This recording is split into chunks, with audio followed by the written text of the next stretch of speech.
Ассаламу алейкум, рахматуллахи ва баракат, хурматтуу жамаат, кандайсыздар, амансыздарбы? Москва шаарынан Бишкек көздөй Kia Rio X-Line унаасы менен жолго чыктым, жалгыз баратам, эч ким жок. Данное время Пенза шаарына өтүп кеттим уже. Буюрса 6 сааттан кийин Самара шаарына жетем, точнее. Жолдо кыйынчылык болобу, болбойбу айтып кетейин. Машинада келем дегендерди аябай көп. Бүгүнкү күндө так среда экен, 22 февраль, саат 12:47 Москванын сааты боюнча. Пока Пензада баратам, километраж ушул убакытка чейин 668 жүрүп турмун, үйүмдөн баштап. Дагы буюрса 420 километрден кийин отдых кылабыз. 1000 километр ашык жүрүп койгон болуп эсептелем. Сааты боюнча где-то бир 15 саат жүргөн болуп калам да жолдо. Самарада сосед плюс одноклассник, жакын дос балдар бар. Ошолорго чалып койдум, мен жолдо баратам, эме кылга деп бир аз эс алып кетем. Ошондуктан силер жаныбарга барып чай пай ичип, бир аз отуруп, дальше жолумду улантам деп чалып койдум, күтүшүп аталар. Буюрса Москва Бишкек эксперимент эксперимент катары жалгыз баратам. Жалгыз киши, мында даже пассажиры жок. Кандай кыйынчылыктар Алла Таала кыйынчылык көргөзбөсүн, мындай именно зеригиш тарабынан кыйынчылыктар болобу, болбойбу көрөбүз. Бөлүшөм го буюрса. Пенза шаарында трассаны көргөзөйүн. Ограничение 90. Москва Бишкек жолунда российский территорияда, по-моему, адашпасам, эме жок. 110 ограничение жок, только уже Казакстан территориясына өткөндө 110 ограничение бар. Барата Kia Rio X-Line менен жалгыз кетип там, уже почти 700 километр жүрүп койдум. Так, бул жерде эмелер көргөзүлүп турат, табло. Биз Самара шаарына көздөй баратабыз. Бул жерде уже Самара шаары, Челябинск, Пенза деп турат. Кеттик буюрса. Самара шаарына 360 километр калды. Ошол жерде буюрса отдых кылабыз. Алдында ДТП бар экен. Чоң эле бир машина окшойт. ДТП болуп, гаилер даже картадан көрүнүп турат, обочинага чыгып кетиптир ал жага. Бар жүрдү мындай темирди сүзүп чыгып кетиптир. Грузовой. Бул тарапта бирөөсү, бул тарапта прицеп жатат. Кандай болгону түшүнүксүз, бирок ушундай кырска калып болуптур. Кудай сактасын. Так, кеттик буюрса дальше. 2 сааттай пробкада турдук, мында фуралар аябай жолду тосуп алыптыр, биздин полосаны. Акырында мында гаишник келип, легковой машиналарды пробканы объезд кылганы уруксат берип, еще плюс сопровождать этип баратат бизди. Встречный движение азыр го, уже өзүбүздүн полосабызга почти кетип баратабыз, а так ага чейин встречный движение менен келдик. ГАИ сам лично өзү сопровождение кылып баратат легковой машиналарды. Грузовойлор монтип, город Сызрань деген жердебиз. Тольяттиге жетпей, 150 километр жетпей. Ушинтип фуралар турат экен. Впереди камера на полосу. Буюрса жакшы. Гаилер кызмат кылып койду. Аябай 2 саат убакыт кетирип койдук. Назадына эс алып турдук. Буюрса дальше жолубузду улантабыз. Саат азыр московский время боюнча 17:19, мен уже 13 сааттан бери жолдомун буюрса.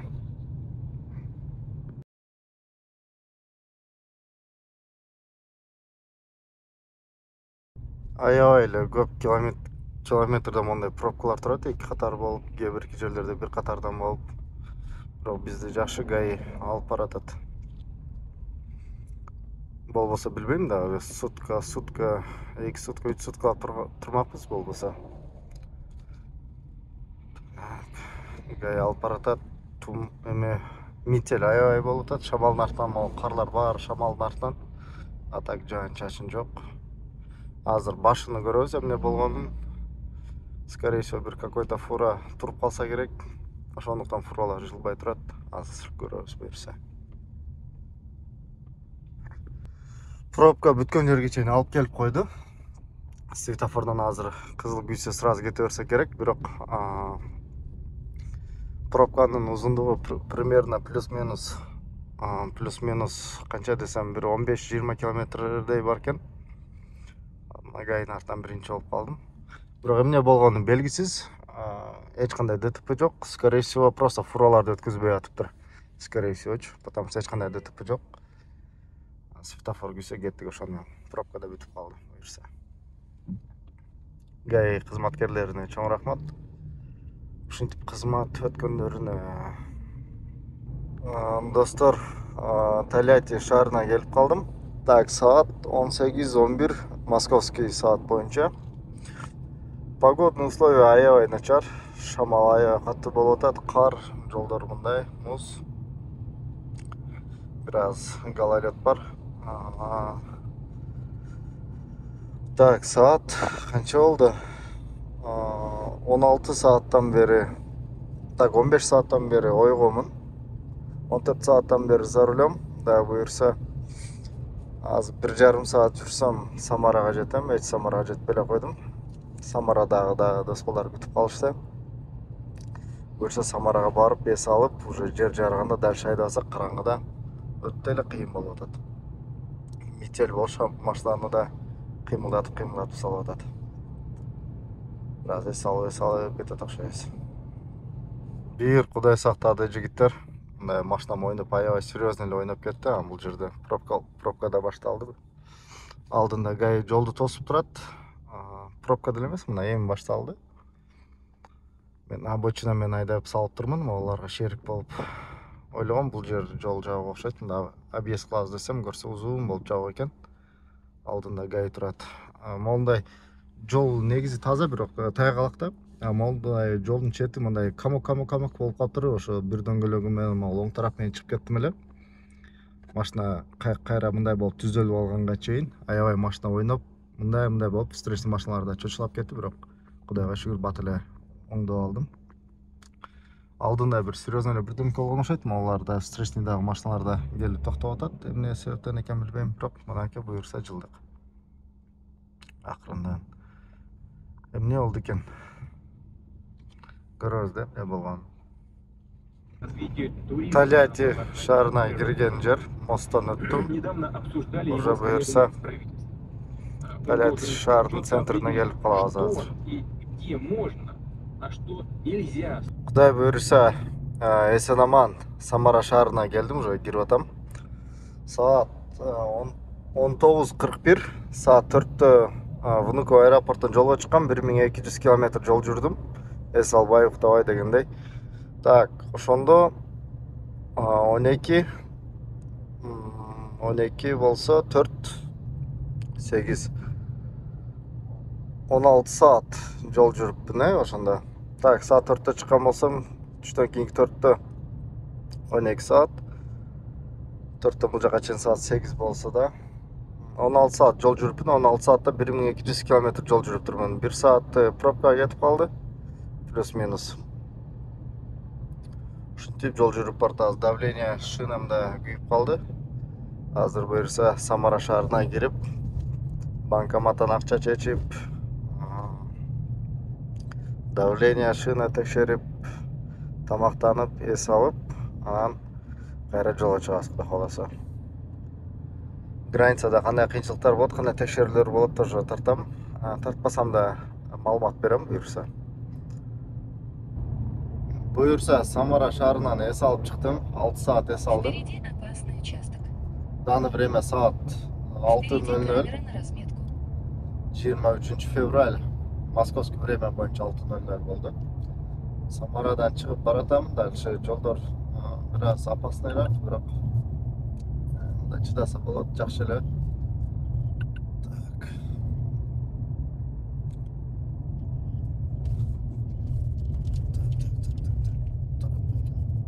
Ушундай буюрса азыр 4-5 сааттын ичинде Оренбург шаарына жетем буюрса. И анан дальше кеттик. Жолдор ушундай. По-любому эме бар. Кар бар. Тайгалак жерлери да бар.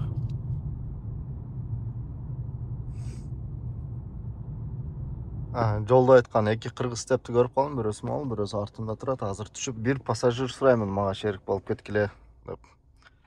Бул жакта дагы бир өзбек бир туугандар бар экен. Ласетти менен. Ол кыргыздар. Самара Тольятти жолунда мондай Нива көрүп калдык. Чоң дөңгөлөктөр менен эмне машина экен деп алыстан көрүнбөй атты. Келсек Нива экен, мондай шерик алып алдым өзүмө.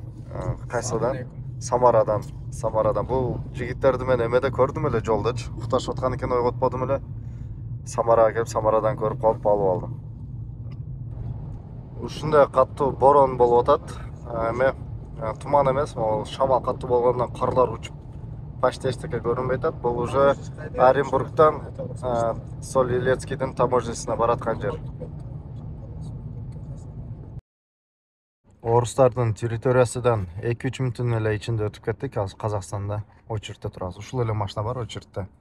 1, 2, 3, 4, 5, 6. Биз 7-нчи болуп очередте турабыз. Бир 5-5тен киргизип атат ичкерге.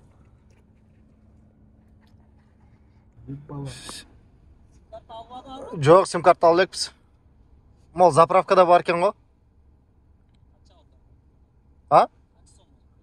Арзан эле. Уже Казакстанга өттүк, страховканы жасадык бул жерден. Бул жерде брат тоже жалгыз баратыптыр. Жалабацкий. Ошо өттүк, эч кандай проблемасы жок. Казакстандан да 5 мүнөттө эле кирип кеттик Казакстанга. Россиядан тоже самый 5 мүнөт эле убакыт занимать этти. Жол жабык экен Казакстанда. Границадан өткөндө эле ГАИ өткөзбөйт атат азыр. Алдында ГАИ турат. Карлар учуп асфальтты жабып калган окшойт. Алдында ГАИ турат. Границадан кийин примерно 5-10 километрден кийин ГАИлер жолду жабып алышыптыр. Тиякта жол жабык дейт. Кайра кафелердин жанына келип, границанын жанына келип, кайра күтүп отурабыз. Жол ачылса сразу кетебиз го. Буюрса бул жерде 2 машина алып калдык. Мол Кара Солярис Питерден бир бала келип аткан экен, жалгыз. Жаш эле бала экен, 94-жылкы. Азыр тиги жолдогу 2 степте уже границадан өтүп атат. Буюрса 4-5 машина болуп чогуу кетебиз го. Ассаламу алейкум ва рахматуллахи ва баракатуху. Ошол Казакстандын границасында уктап турдук. Машина аябай парковкада көбөйүп кетиптир. Уктап турсак, встречный машиналар, Казакстандан тараптан келип аткан машиналар көрүнбөйт. Жол ачылып эле окшойт. Күтүп отурабыз, пока уже жер жарып калды ушул убакта. Саат 8:41 Кыргызстандын сааты боюнча. Өзү негизи ушундай жер жарганда кечке 14 саат, 15 саат жол жүрүп алсак жакшы болмок. Кечинде жол жүргөн бир аз кыйыныраак болуп атат. Кыштын күнүндө жолдор гололёдтугунан байланыштуу. Ошондуктан лучше азыр жолго күн барында, күн ачылганда уже жер жарганда, точнее жолго чыксак жакшы болмок. Күтө туралы. Информация келиши менен сразу айдайбыз. Жер жарыш менен жолго чыктык. Жол ачыкпы жабыкпы билбейбиз. Актөбөгө 65 км дейт. Алдыбызда ГАИ бизди сопровождение кылып баратат. Что-то много чести на этот раз. Россияда сопровождение кылды, бул жерде сопровождение кылышып атат. Казактын ГАИлери. Ушинтип баратабыз буюрса.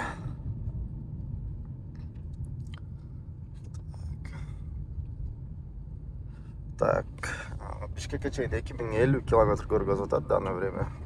Азыр данное время жалгыз баратам. Менин пассажирим артындагы эбеден Питерден келип аткан братка отуруп алды. 94-жылкы жаш эле бала экен алда. Ал бир аз коркот экен, ошого мага өтүп алсын деген ал жака берип койдум. Артымда келишип атат. Сен аман буюрса ушул Казакстанда штурмовое предупреждение деген экен, эми биздин Казакстан жаңылыгын укпаганыбызга байланыштуу. Билбейбиз. Данный время муздун үстүндө баратабыз, прям лёд го. Катактада мындай лёдтор жок болсо керек, скорее всего. Аябай эле лёдтун үстүндө баратабыз. Казакстанда мындай көрүнүш бар экен. Пока встречный менен баратабыз, походу жол тазалап атат. Навигаторда сары кызыл болуп көргөзүп атат. Или грузовойду өткөзбөй атат, или алдында жол жабып көрөбүз азыр. Пока баратабыз. Артымда мени ээрчип келип аткан Кара Солярис аябай катуу айдап атабыз дейт. Мен эки машинанын ориентирин алып обгонго чыгып атам, чыгырчы жайда, чыга турган жерлерде. Ошого все нормально. Что-то фуралар аябай эле узун болуп турушат. Жолду билип билбей айдай бердик. Будем надеяться, то что открыто. Мындайчы айткандачы. Айланып өтүп атсат, тиги жака чейин пробка экен. Жеңил унаалар вроде бы кетип аткандай болуп атат, бирок фуралар мынтип жолдорду тосуп алышып атат. Так, көрөбүз. Буйруган. Эмне болор экен? Тиги жака чейин. Бирок картада мындай эле бир аз эле көрүнүп атат, бир 1 километрдей элечи, ошол башы ошол окшойт походу. ГАИ кызматкерлери келди. Жолду ачып берет деген үмүттөбүз. Пока күтүп отурабыз. Буюрса пробкадан чыгып кеттик. Сезиреңге окшоп эле эч кандай ДТП жок. Грузовой автоунааларды өткөзбөй атыптыр фураларды. Ошондуктан биз встречкага батпай, встречка дагы өзүнүн жолуна батпай, ушундай кипиш көрөчү. Ушинтип азыр уже чыгып кеттик буюрса. Негизи аябай эле зарыл болбосо, мындай кыштын күнүндө жолго чыкпай эле койсо негизи жакшы экен. Мындай кар бар учурундачы. Стептер аябай эле көп каттайт экен. Россия, Кыргызстан кылып аябай эле көп экен жолдо. Транзит номер менен да машина алып бараткандар аябай эле көп. Азыр алдымда да экөө баратат. Бирок жесткий буксир менен алып кеткендер көбүнчө эле Matiz, Nexia'лар экен.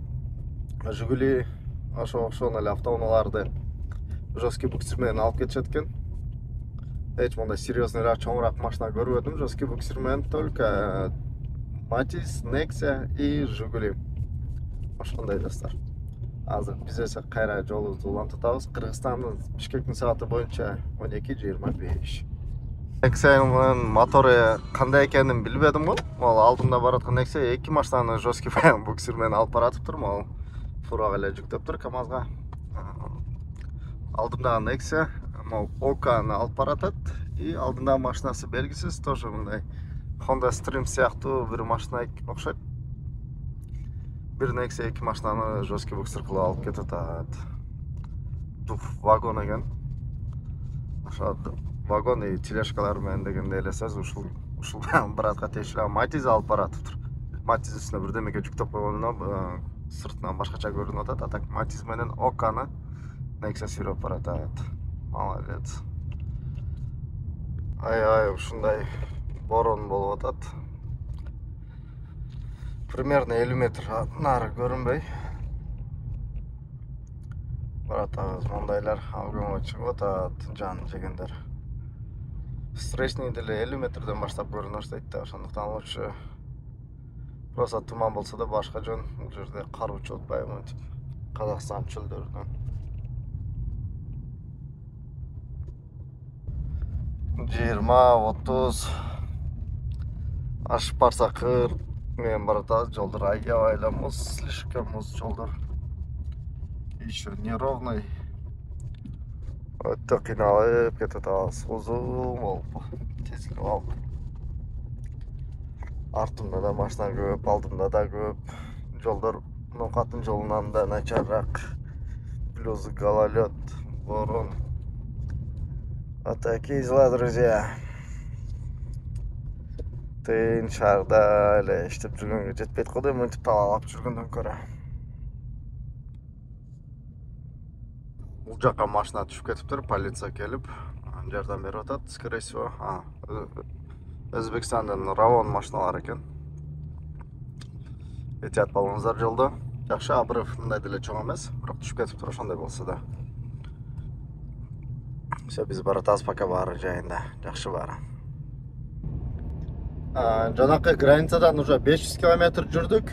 Бирок мен өзүм шериктеримди жоготуп алдым, алар аябай эле калып кетишти. Бир аз жай айдайт экен водитель, мындай слабыйраак водитель экен. Ошого кете бердим, азыр буюрса заправка тапсам, заправкага кирип, ошол жерден бир аз кофе ичип күтүп турам. Келсе 1 сааттай күтөм, келсе келди, келбесе кайра эле жолубузду иншалла унута беребиз. Жолдо ДТП'лар бар, тайгалак жерлер, эмелер жер аябай көп, бирок российско-казахский границадан примерно 500 километр өткөндө, примерно эмес, толук эле 500 километр өткөндөн кийин кар жок экен. Асфальттарда куп-курук, анан жолдун четинде да карлар бир топ эле алыста, ол эмелер кимеле? Чөлдөрүндө да ондай эмелер чөптөрү көрүнүп турат, мына саргарып болсо дачы. Ал бул эменин белгиси то, что кар аз экендигичи. Буюрса бул жагы бат эле болот окшойт, бат эле болчудай. Мен ойлогом, азыр кеч кирсе, жолдор жаман болсо, курсак тойгозуп, заправканы кылып, жер жарганга чейин эс алам го деп, азыр жолдор мындай болуп атса, 2 саат, 3 саат эле эс алып дальше Кыргызстанга чейин в данный момент 1500 километр калды. 1500 километрді мындайча айтканда бир жолу эс алып кирип барам спокойно. Прям Бишкекке чейин 1500 калды. Кыргызстан границасына чейин где-то 1400 болсо керек, скорее всего. Ошондой достор. Границада заправка кылган бойдон келип аттым эле. Такыр эле заправка чыкпай атып, уже переживать эте баштадым эле. Алдымда уже заправкалар чыкты буюрса. Заправка кылып, чай-пай ичип күтөбүз. Бирок жолдор жакшы. Кар деле жок. Пока жакшы. Все хорошо, альхамдулилlah, все хорошо. Итак, жамаат Бишкек шаарына чейин примерно 1300 километр калды. Азыр кафе Саяхат деген жерге келип токтодум. Заправка кафелер бар экен. Примерно российско-казахский границадан bir 500 километр аябай гололед, аябай погода начар экен. Дальше эки чоң заправка келет экен. Биринчисинде аябай кар көп болчу, уже экинчи немеде заправкада уже мен токтодум. Буюрса бул жерде погоданын баары жакшы. Жанагы мага шерик болуп келишип аткандар аябай эле алыста калып кетишти, жай айдап. Ошондуктан ушул жерде эс алабыз, келсе келип калды, келбесе бир аз эс алып дальше жолубузду улантабыз иншалла. Кудай буюрса азыр бир примерно плюс-минус 12 саат жол жүрсөк, азыр эс алып тургандан кийин 12 саат жол жүрсөк иншалла ошо Бишкек шаарына кирип барабыз. Кыргызстандын сааты боюнча 6:37. Тиги мен айткан Питерден келип аткан бала экөө тең жетип келишти. Машинада уктап отурсам келип калышты. Буюрса эс алып уктап аз кайра жолго кетебиз, ушуну менен эми иншалла Кыргызстанга кирип барабыз. Казакстандын Аралы деген жеринен өтүп баратабыз. Кыргызстанга 1240 километр Бишкекке чейин. Буюрса 1210 саат өтөбүз. 120-130 менен айдасак. Саат 08:03 Кыргызстан сааты боюнча. Артында жана прачкалар келип атат. Жерде жарып баратат уже. Ошол жакта Кыргызстанда. Аз болсо да уже мекенди сагынып баратабыз.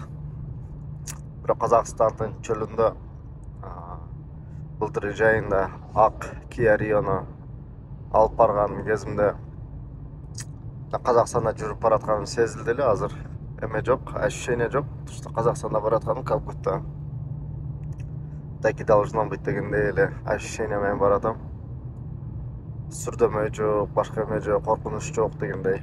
Буюрса ошол жакта шаарлар бар экен. Ушундай уже баратабыз.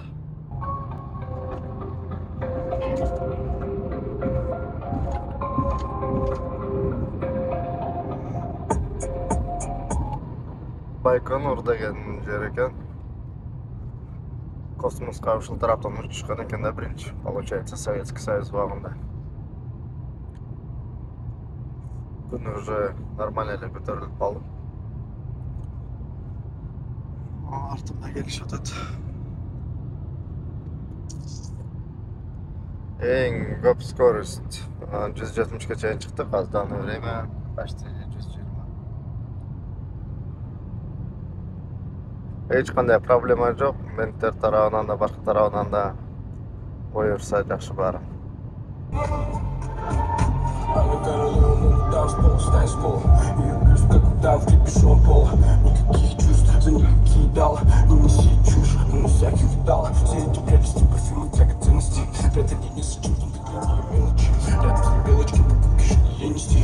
Правильно, встречал вот Genesis. Она может сделать пакость. Вытащить, суки, шлак, вис. Заправканы кылдык. Буюрса өзбек бир туугандар мондай семиместный ларгустарга аябай эле үйрөнүшүптүр. Только ларгус айдашат экен. Же узбекский номер, же российский номер менен. Ол жерден заправка кылдык. Шерим күтүп атам, тиги биринчиде турат. Именно ушул жерде мурунку жайда баратканыбызда теңгеси көнүп калып, араң рубльды дальнобойщиктен обмен кылдырган болчубуз. Кетип атабыз. Что-то менин шериктерим подозрительно токтоп калышты. Артымда келип атышып. Барайынча машиналар бузулуп калбады экен. Вроде гаи токтоткону көрүнбөдү. Ошол четте турушат. Күтүп турсам келбеди. Гаи токтотту экен.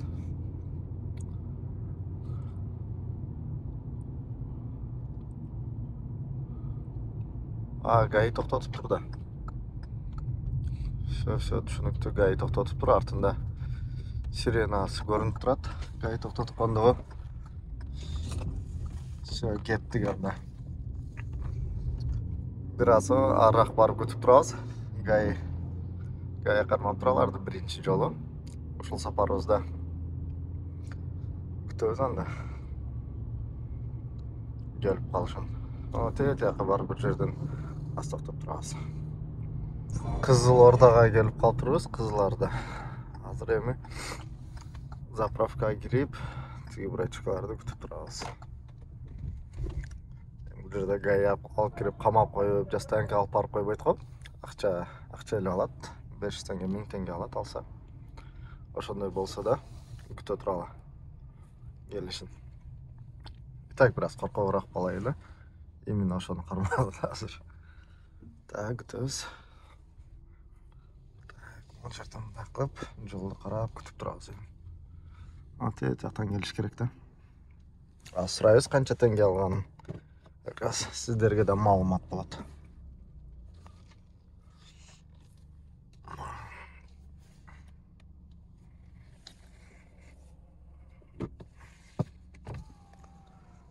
Жактан келиш керек да. Келиштин алды. Караса элерсиз. Киришти. Сурайбыз да азыр эмне болгонун.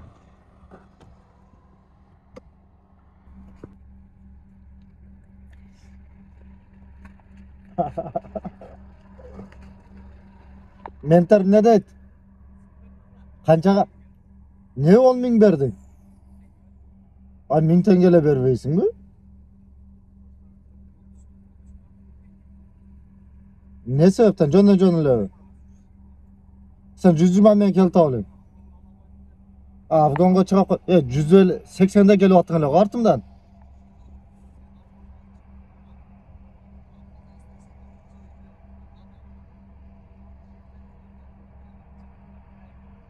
Мен көргөнүм жок го гаини.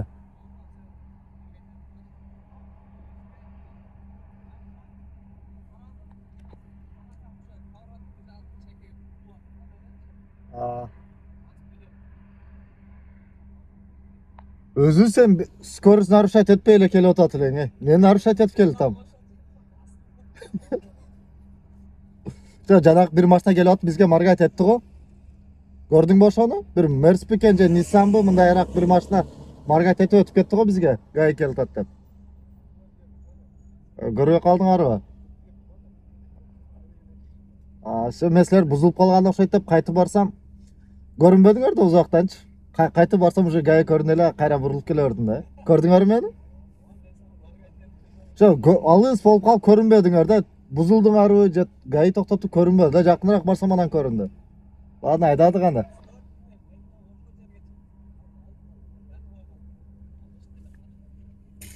Ладно, кеттик анда. Бензинге акчаң барбы? Заправкаларга киребиз, жетебиз деп. Анда. байкуштарды 30 миңге 10 миң теңгеге сындырышыптыр. Атак негизи 30 миң сураган экен, 10 миңге договор кылышыптыр. Жаш балдар договор кылышты билишпейт да. Ошондой ладан кеттик, ана буюрса Кызыл Орда деген шаарында, Кызыл Орда. Кызыл Ордага кире берген жерде мындай айлампа түшүп атыптыр. То есть жол съездер түшүп атыптыр. Бизге да Кыргызстанга ушундай съездерди аябай көбөйтүп койсо жакшы болмок. Бизде бир гана аэропорттун жолунда Алматинкаларда эле гана бар. Алматинка Горкийге жетпей, ушундай Майдина базардын үстү тарабында эле бар. Ушундай эмелерди бизге да көп салсам, бул жерге салып атышыптыр.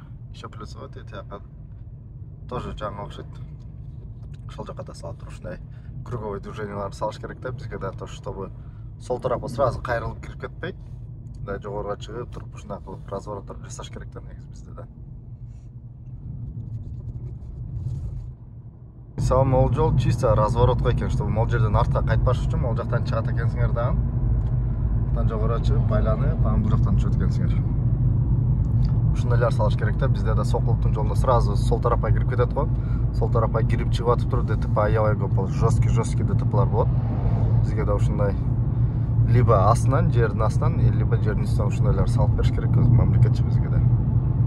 Если углубляться, помимо анатомии, сегодня познакомились с братом.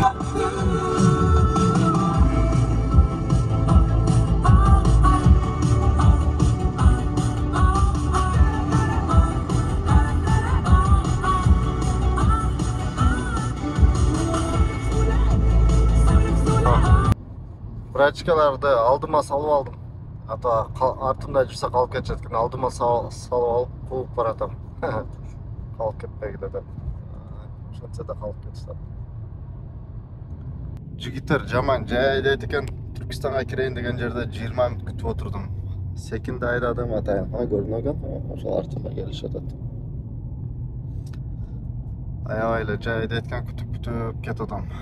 Бürse Бишкек шаарынын центрине чейин 660 км калды берсе. Түркистан шаарына кирип атабыз. Бул жерде пост бар окшойт. 40 дейт го. 40. Бул жер 20. Еще плюс стоп линия бар экен. Дальше.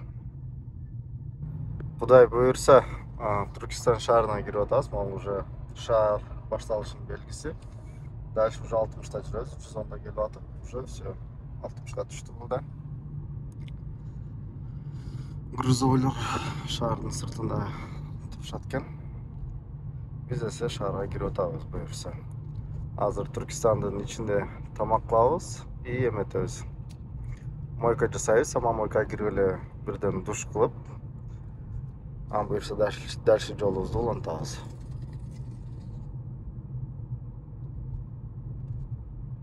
Негизи мага Түркистан шаары жаккан болчу, азыр бул только чет жагы болуп атат. Ортолордон жеткенде прям жаңы микрорайондор түшкөн. Мындай бизде мындай эски микрорайондордун арасына домдорду салышат го. Бул жерде уже абсолютно жанагындай пустой жерге чоң эмелер жасашкан экен, курушкан экен микрорайондордо. Ошонусу мага жаккан болчу аябай эле. Гаишникте турат, могул артыбыздагы ийнебиз аябай эле чочулап калыптыр гайден. Тем более бирөөнүн машинасын айдап тур, алда братан экен, братанды кайра урушуп аткан. Гайге да 10 000 теңге берип койдум бу деп. Все, машинаны чайкап чыктык, пена менен душ кылып, мындай эшиктер калып калды, по-любому. Мына уже ышкалап жууш керек экен. Мына ушундай красавица менен кетип атабыз. Эти кара машина шеригим. Ушундай машина менен Москвадан бери келип атам, достор. Өзбек бир туугандар да келди, жолдогулар. Баардын машинасы кирди экен. Ошондой. Мен айткан Түркистандын жаңы микрорайондору жайында жашыл болуп аябай сонун көрүнгөн болчу. Мондай эстакадалары менен. Эстакада деген эми ким билбегендерге айтып коеюн, мындай типа мост сыяктуу шаардын ичиндеги мостторду эстакада деп коет. Ушундай сонун микрорайондор жаңы мечет курулуп атат экен, машалла. Мындай зеленый болуп аябай сонун көрүнөт да. Стройкалар жүрүп атканы көрүнүп атат, дагы эле крандар турат. аябай эле сонун микрорайондорду жаңы микрорайондо алдымда то же самое. Түркістан эми мындайча айтканда эң лидирующий облустарынан бири болбосо керек, бирок ошентсе да даже ушул Түркистан деген облустарында, шаарларында ушундай стройкалар жүрүп атат. Мындайча айтканда бизде, допустим, мындай ушундай чоң домдор, микрорайондор, допустим, к примеру, Нарында салыныш керек да. Мындай эми статусуга мындай чагалап айтканда да. Бизде бир гана Ош менен Бишкекте эле стройкалар, көбүнчө стройкалар ошол жакта. Башка Талас, Нарын, башка шаарларда мындай деле высокоэтажкалар анча деле жок. Бул жакта ушундай экен. Даже Түркистанда могуларда жаңы микрорайондор кишилер жүрөт арасында аз-аздан. Как будто Россиянын Москванын бир четирак жерине келип калганда ушундай микрорайондорду көп учуртабыз. Москва шаарында бул жерде ошондой сыяктуу эле. Стройкалардын көчөлөрүн карасаңыз, между домами кандай эме коюлган, типа бульвар сыяктуу, но домдордун арасы. Көчөлөрү аралары широкий, бош, кенен. Прям жаңы микрорайондордо мына карасаңыз көчөлөрүн.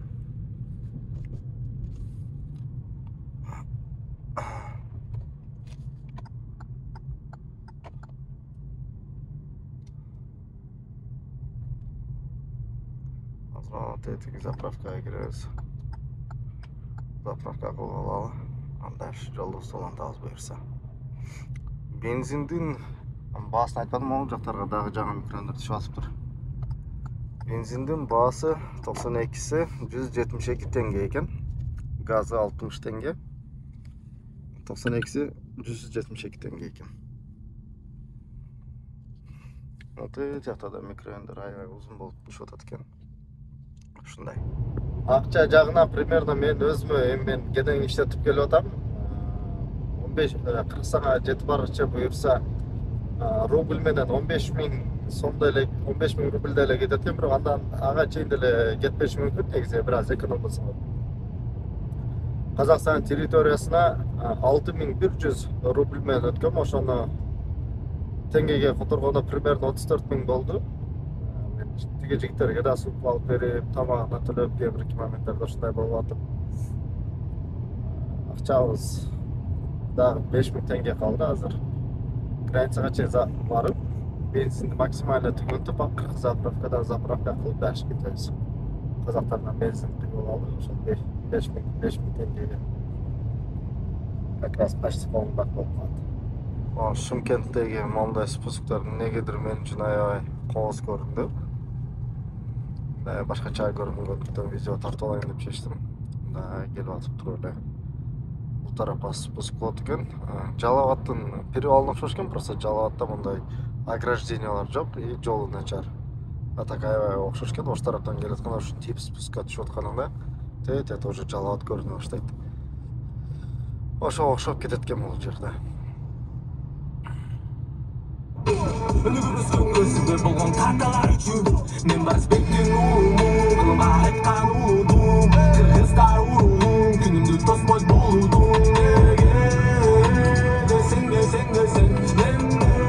эркин жүрөк согот билбесең, мен Барсбектин уумун кылып айткан уудум, кыргыздар уруун күнүмдү тоспой болудум.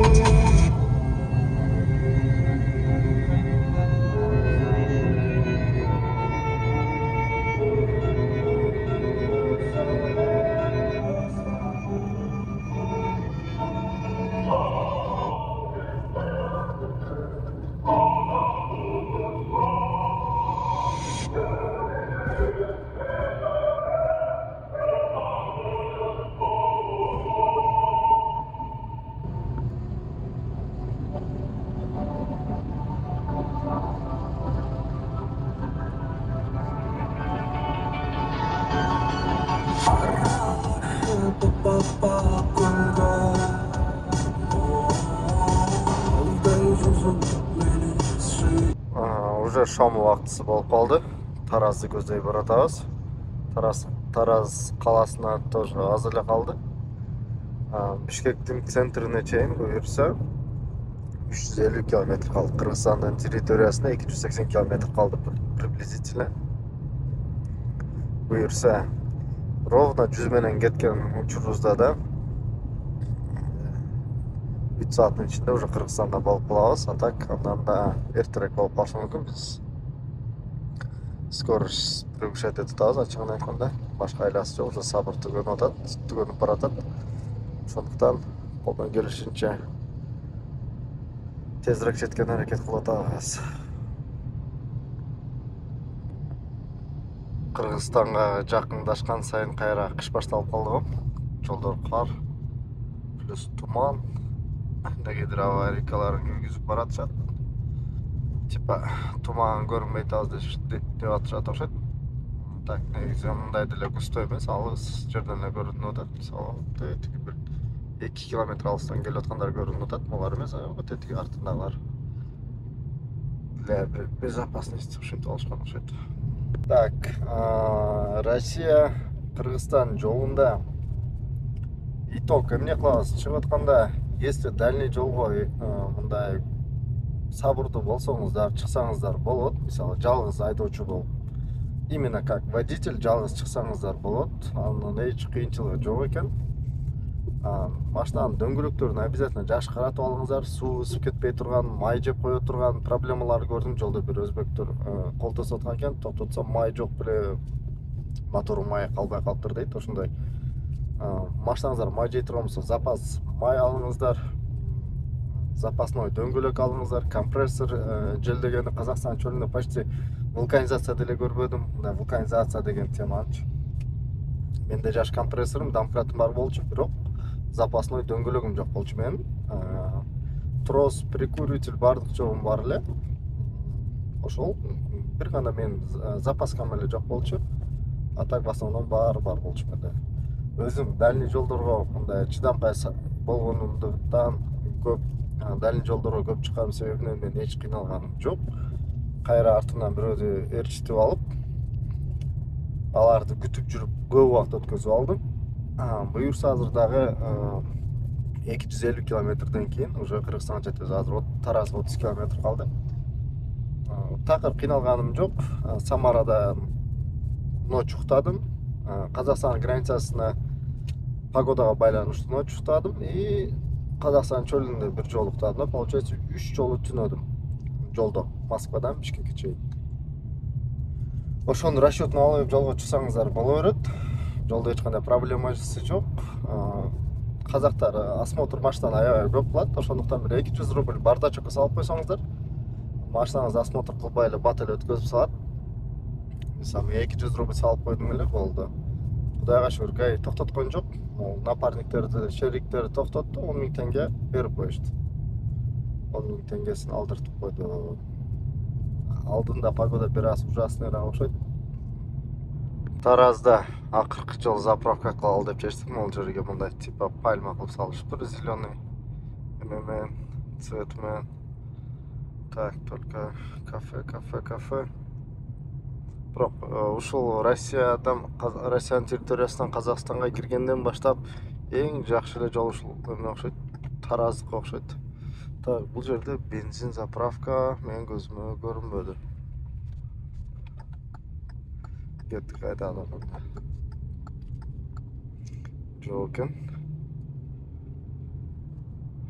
Кийинки заправкадан коебуз, анда бензинибиз бар, просто акчабызды теңгелерибизди коротуп салалы деп атабыз бензинге. Уже Кыргызстандын границасына 250 километр калды. Буюрса. Так, Тараздан акыркы заправкага келдик. До конца тыйындардын 1 тенгеси да калбай полный заправка кылып салдык. Так, могул жакта ийнелерибиз жардам сурап аткан, ошолорго сдачалердин баарын берип салдык. Жакшы жолу заман болсун. Эмеге. Кудай кааласа жакшы келип алдык. Буюрса эми баары жакшы болот, даш аз эле калды. 251 километр центрге чейин калды, Бишкектин центрине чейин примерно 180 километр эмеге чейин калды, Кыргызстан границасына чейин.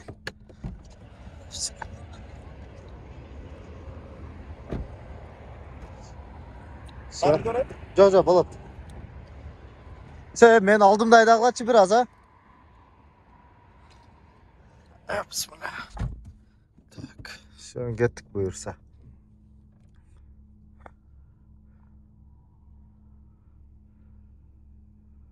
Айдайм.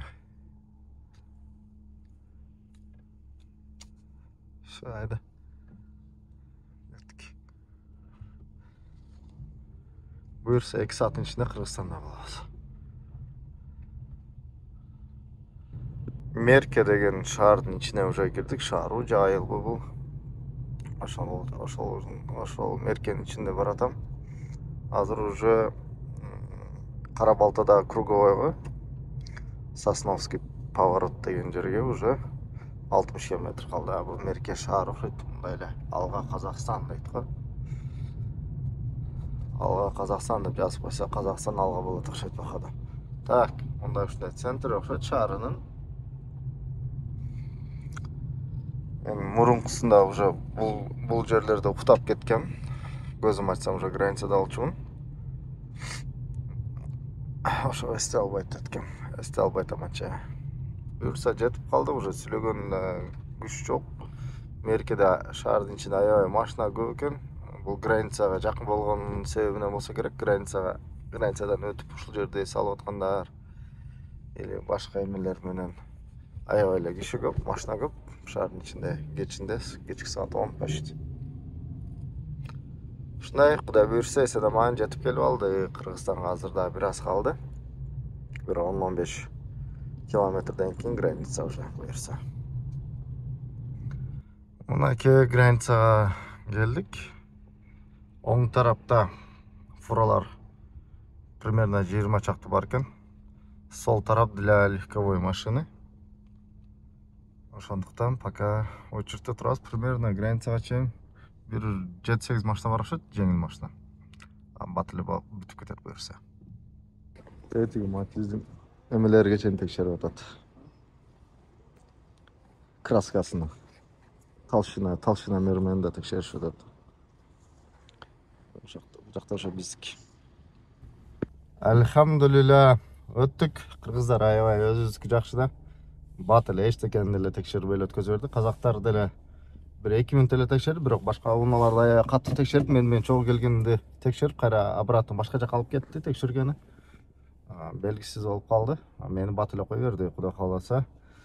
Алат аланын эмеси менен Кыргызстанга эсен аман жетип келип алдым, достор. Все, барыңыздарга ассаламу алейкум ва рахматуллахи ва баракатуха. Жолда абайлаңыздар, шашылбаңыздар.